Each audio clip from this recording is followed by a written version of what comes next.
The Horn of Africa in the early 16th century was a land of shifting alliances, powerful sultanates, and religious fervor.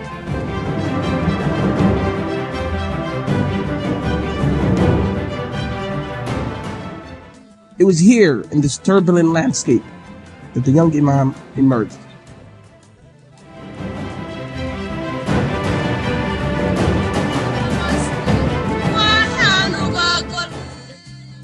Born in Harar, the thriving center of Islamic scholarship and trade, the Imam was no ordinary warrior.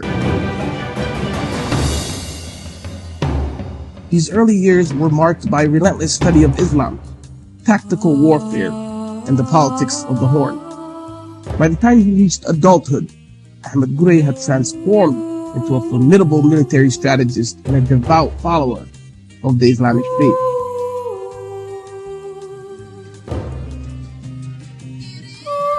ጦር ሜዳ ላይ ሲደረግ መቼም የሱን ወኔ ማንነት ከሰው በላይ ነው መብረቃዊ ነው ተብሎ የተነገረው ለማወቅ ያንን ጦር ሜዳ ማጥናት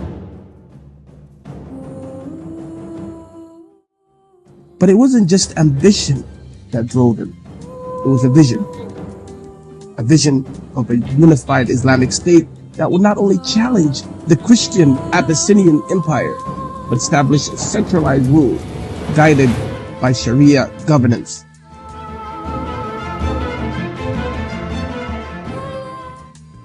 Ahmed Gurey's rise was rapid. He first made a name for himself by leading daring raid against the Ethiopian empire.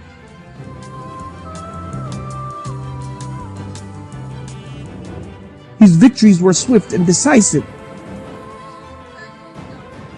But Gurey wasn't satisfied with simply raiding and retreating. He sought something far greater, creation of a centralized Islamic realm.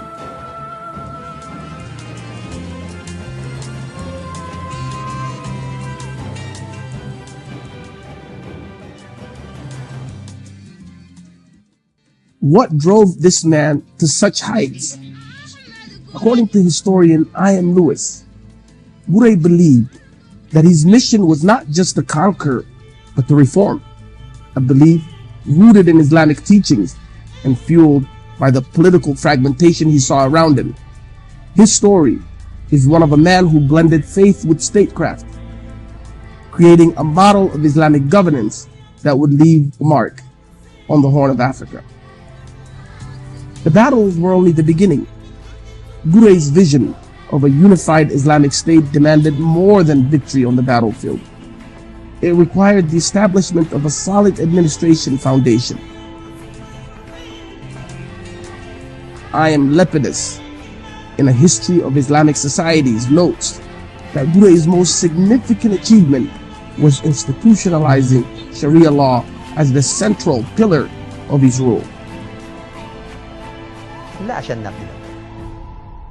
ስትራቴጂስት ነው እና ማንኛውም ነገር ቁርአን እየተጠቀሰ ነው የሚማረው ጸሎት ዱዓ ማድረግ አመራሩ እንደዚህ አድርጎ ነው የሚናገረው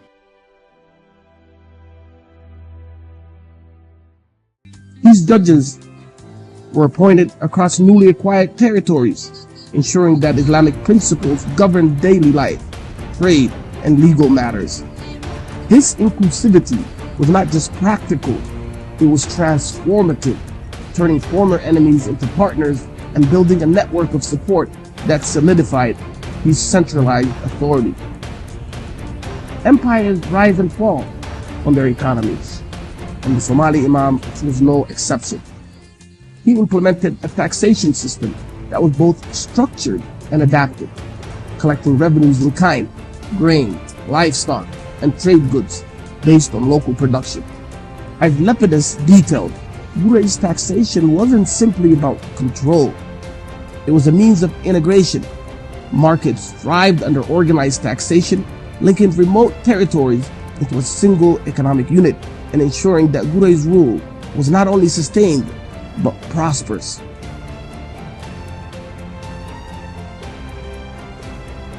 The Imam's ambition went even beyond governance and economics. Roads were constructed, bridges fortified, and trade routes secured. These projects weren't just about facilitating movement. They were symbols of a connected empire. Roads carried traders, troops, and ideas across regions, while bridges linked previously isolated communities. Gurey's infrastructure was a physical testament to his vision of a unified Islamic state built to last.